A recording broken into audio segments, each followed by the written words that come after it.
के दिन पाकिस्तान में चर्चा है कि इस्लामाबाद सरकार का पैसा खत्म हो गया है और वजीरे आजम ने मुल्क चलाने के लिए बर्तन तक बेच दिए हैं। ये कड़वी खबर है पर यही पाकिस्तान का सच है। ये सुनकर आप भी हैरान होंगे कि इस्लामाबाद से कराची तक शहबाज सरकार अपने एसेट्स बेच कर पैसा जुटा रही है। अब एक्सपर्ट्स और बंदरगाहों का भी नंबर लग गया है। परेशान करने वाली बात यह है कि पाकिस्तानियों को ये दुख भरी खबर ईद के दिन मिली है। लाख रुपए 90,000 रुपए में एक बकरा मिल रहा है। जी मैं ठीक है, लेकिन इस चीज की लोगों की डिमांड में कमी होनी चाहिए। क्या लोग खाना पीना छोड़ दें, खाने पीने की अशिया उसकी डिमांड कम कर दी जाए? लग्जरी तो एक आम बंदा खरीद ही नहीं सकता ना। अब 2 वक्त की रोटी की भी डिमांड अगर आम बंदा कम कर दे तो फिर वो कहाँ? जो पाकिस्तान की इन्फ्लेशन है वो सिर्फ जून इस महीने में 21.3% तकरीबन 22% पे गई है। बिकॉज के कॉस्टली ऑयल जो पाकिस्तान में इस वक्त मिल रहा है 250 रुपए लीटर। आप इमेजिन करें कि जिस मुल्क के अंदर जो एवरेज सैलरी है, जो गवर्नमेंट की सैलरी है वो 25,000 रुपए। कितने पैसे लगे हैं? टोटल कुछ 6,000 के करीब लग गया मेरा। अच्छा, 6,000 लग गए हैं एक बच्चे के पीछे? एक बच्चे के लिए, और वो भी सिर्फ 2 जूतियां और एक फ्रॉक आया अभी। बड़ा डिफिकल्ट है यार बच्चों को रखना इस टाइम के सिचुएशन के अंदर हमारे मुल्क।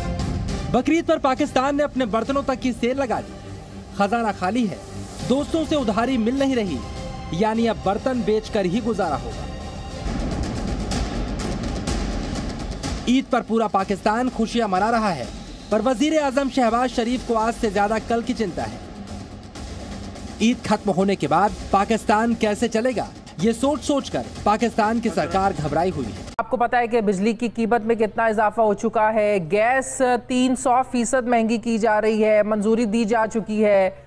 इस दफा ईद कुर्बान पर लोगों के लिए जानवर खरीदना बहुत ज्यादा मुश्किल हो गया है। जय हिंद दोस्तों, आज शायद आप लोगों को पता हो कि बकरा ईद है। इस त्यौहार पे तमाम जो मुस्लिम कम्युनिटी के लोग हैं वो जानवरों को आप लोगों को पता है। तो पाकिस्तान में जानवर खाने के तो बड़े शौकीन है ये लोग, ठीक है, ये बहुत खाते हैं, लेकिन खाने के लिए पैसे भी तो होने चाहिए। नहीं है पैसे, भिखारी हो गए, कंगाल हो गए। कह रहे जानवर तक खरीदने के पैसे नहीं है। 2 वक्त की रोटी तो खरीद नहीं सकते, जानवर क्या खरीदेंगे ये भिखारी। आतंकवाद करना है तो तैयार है, ठीक है। इस्लाम के लिए प्रोपागेंडा करना हो, दुनिया में इस्लाम खतरे में, ऐसी चीजें करनी हो, प्रोटेस्ट करना हो, आग लगाना हो, आतंकवाद फैलाना हो, दूसरे मजहब को मारना हो, इन सब के लिए तैयार है, लेकिन खाने के लिए रोटी नहीं है इन भिखारियों के पास, ठीक है। कई अब पाकिस्तानी एंकर तो कह रहे हैं कि भाई जरूरी नहीं है कि इस्लामिक लोग हैं हम तो बकरा ईद पे हम जानवर को खाएं, ठीक है। अगर हमारे पास पैसे नहीं है तो हम शुद्ध शाकाहारी भोजन जो सस्ते में अवेलेबल है उसको भी खा सकते हैं। अब भिखारियों की ये वाली बोल आ गई। तो जब वो कहते हैं ना अंगूर नहीं मिलता तो कहते हैं अंगूर खट्टे हैं, जानवर खरीदने के इन भिखारियों के पास पैसे नहीं है। तो अब इन्होंने एक मुहिम चलाई है कि कोई बात नहीं, हमारे देश में गरीबी है, जानवर कुर्बान करना ये इस्लाम में कहीं लिखा नहीं है। कुर्बान मतलब जानवर को मार के खाना। अगर हम नहीं खा पा रहे ईद पे जानवर को तो कोई बात नहीं, चलेगा। ये फिजा अकबर खान भी कहती हुई नजर आ रही है। बात करने का पर्पस है कि अगर मैं बात करूँ महंगाई की तो कहाँ पर ज्यादा, पाकिस्तान में या फिर हिंदुस्तान में? पाकिस्तान में ज्यादा है। पाकिस्तान में ज्यादा हिंदुस्तान की निस्बत। अच्छा, वहाँ पर क्यों नहीं है महंगाई? उधर की हुकूमतें अच्छी हैं, हमारी हुकूमतें नहीं अच्छी। अच्छा, आटा कितने किलो है? आटा 10 किलो है, 1400 का, 1450 का। 1 किलो कितने का बनता है? 1 किलो बन जाता है कुछ 150 तक। 150 रुपए किलो आटा यहाँ पर मिल रहा है। 150 रुपए किलो, यार अंदाजा लगाओ। अच्छा, दूसरे नंबर पर आप और भी कोई चीजें खरीदते हैं? समोसा, पकोड़े, रमजान गुजरा, क्या क्या खरीदा? जनाब वो क्या कहते हैं, जेब इजाजत नहीं देती। रोटी पूरी हो जाए बहुत बात। पकोड़ा समोसा कितने का हो गया? 40 रुपए का। 50 रुपए का हो गया अब। 50 का हो गया? 50 का। क्या आप 50 का हो गया? हाँ जी, 50 का समोसा। 10 साल से समोसा 5 रुपए का वहाँ पे। समोसे के साइज चेक करें। इधर हो तो मैं ये पूरा थाल खा जाऊँ अकेला। ये पता किधर का समोसा हो ये पता किधर है? किधर है? ये हिंदुस्तान में है। यार ये तो मुसलमान नहीं लग रहा। मुसलमान में है, वहाँ पर सारे मुस्लिम बाजार में, रमजान बाजार में गए हैं जी। दूसरे मुल्कों में रमजान में चीज़ें सस्ती होती हैं, वाहद पाकिस्तान है, यहाँ पे चीज़ें महंगी कर दी देखे जाएं। ये कह रहे हैं आटा यहाँ पर 25 रुपए किलो है, इधर 150 रुपए किलो है। इंडिया में 25 रुपए किलो आटा मिल रहा है। क्या लेंगे इंडिया का आटा मिले तो? बिल्कुल लेंगे। अच्छा, खुश हो गए। क्या यहाँ पर क्या लेंगे लोग इंडिया से अगर आटा आए तो? इंशाल्लाह लेंगे, पेट ही भरना है। इधर वाले मुसलमान क्या हमें आज़ादी दे रहे हैं? ये हमसे गैर मुस्लिम अच्छे हैं जो चीज़ें सस्ती कर देते हैं। हम रमज़ान में महंगी कर देते हैं क्योंकि रमज़ान में ही होता है कुछ खाना पीना। अब मैंने सारे रोज़े रखे हैं माशाल्लाह, मैंने पूरे रमज़ान में फल नहीं खाया। सहरी करते हैं, एक रोटी खा ली, अफ्तारी कर ली, रोटी खा ली। क्या लग रहा है? हमें भी यही लग रहा है कि पाकिस्तान से बहुत ज़्यादा बेहतर है ये। बहुत पीछे है हमारा पाकिस्तान ना इनसे। हमारे पाकिस्तान में सिर्फ यही है कि वो चोर है, वो चोर है, वो चोर है, वो चोर है। जो सच्चा है उसको अंदर डाल दिया, जो चोर है वो बाहर भागे फिर। ये रस यहाँ पर 80 रुपए किलो है और यहाँ पर पता कितने के? 450 रुपए किलो। ओह माय गॉड, क्या कर रहे हो? ये देखो, ये शर्ट और पैंट दोनों 150 रुपए की है। यहाँ पे पैंट 1500 2-2 रुपए की मिलती हैं। ड्रेस पैंट लेकर आए हम, 1500 रुपए की मिली हमें ड्रेस पैंट। नॉर्मल अनारकली से अनारकली शॉपिंग करके आ गए हो? ये क्या क्या लेके आए हो? पैंट लेकर आए हैं और शूज़ लेकर आए हैं। अच्छा, पैंट और शूज कितने के मिले? करीबन पैंट 1500 की मिली और शूज़ हमें तकरीबन 3000 के मिले। ये सही नहीं, 150 रुपए में पैंट भी लो और शर्ट भी ले लो। ये बहुत बेहतर है। ये क्या दिखाने का पर्पस आपको ये है कि यार एक ही टाइम में दो मुल्क आज़ाद हुए, दो मुल्क अलग हुए। आज देखें वहाँ पर रमज़ान चल रहे हैं, रमज़ान में वहाँ पर चीज़ें कितनी सस्ती प्रोवाइड कर रही है उनकी गवर्नमेंट। यहाँ पर हमारे लोग कहते हैं कि वो हिंदू काफिर, वो यहाँ पर ये करते हैं, वो करते हैं, और यहाँ पर जो मुसलमानों के साथ हम लोग मुसलमान कर रहे हैं तो माफ़ी है।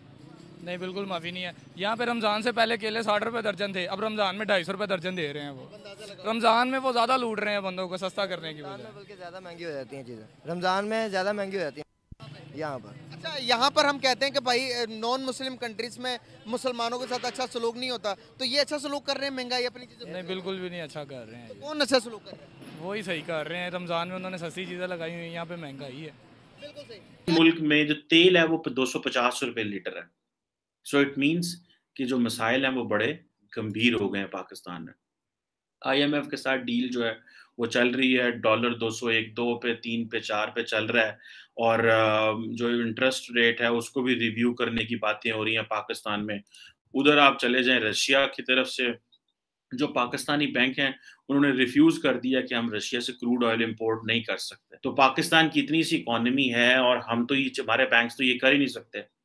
जबकि इंडिया जो है, उसने आपको बताया था, मैंने थोड़े दिन पहले एक रिपोर्ट शेयर की थी मैंने, कि इंडिया ने अगर फरवरी में 1% क्रूड ऑयल इंपोर्ट कर रहा था तो आज 20%, 18% के करीब इंडिया जो क्रूड ऑयल इंपोर्ट कर रहा है।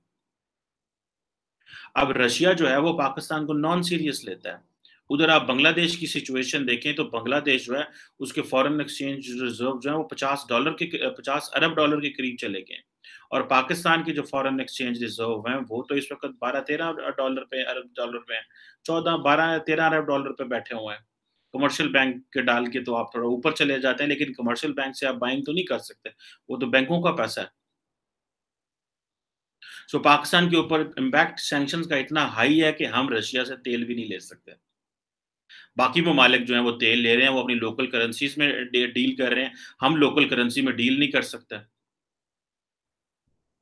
सो हमारे जो बैंक हैं वो कहते हैं कि जी हमारे पास कोई डॉलर नहीं है देने को, या हम ये नहीं कर सकते, क्योंकि अगर अमेरिका ने हम पे सैंक्शन लगा दी, ग्रेट ब्रिटेन ने लगा दी, और उन्होंने हम पे तो लगा देना, इंडिया को तो वो वेव ऑफ कर देते हैं, वो तो कॉट्स एक्ट को भी फारग कर देते हैं अगर इंडिया S-400 रशिया से लेता है।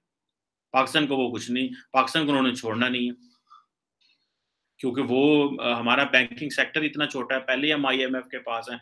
इसी तरह यूरोपियन यूनियन से हमने GSP+ स्टेटस लेना है, बिकॉज वो अगर GSP+ स्टेटस लेते तो हमारी जितनी एक्सपोर्ट जो यूरोप में जाती थी कुछ 7-8 बिलियन यूरो, वो सारी की सारी 8-9 बिलियन वो कम सुकड़ के 2-3-4 पे रह जाएगी। तो वो 3-4 बिलियन यूरो अगर हमारे पास कम होते हैं तो हम कहाँ पे खड़े होंगे।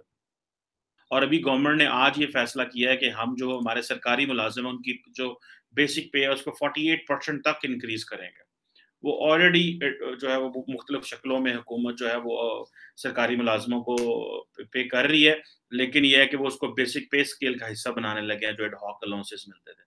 सो बड़ी इस वक्त हमारे पास जो पाकिस्तान में जो इकोनॉमिक कंडीशन है वो बहुत बहुत कमज़ोर है। अब पाकिस्तान जो है वो रशियन ऑयल इस्तेमाल कर सकता है, ना तो हमारे पास रिजर्व पड़े हुए हैं, ना हमारे रशिया के साथ इधर हमारे वज़ीर आज़म साहब हैं वो जो सारा टाइम नारे मारते रहते थे रशिया से तेल ले सकते हैं, ना हमारे पास इतना के रिजर्व पड़े हुए हैं कि हम अपना उस अगर वहाँ से उसको आता है तो हम रिफाइनरियाँ लगा सकें, कोई रिफाइनरी हो जो तेल लगा सके।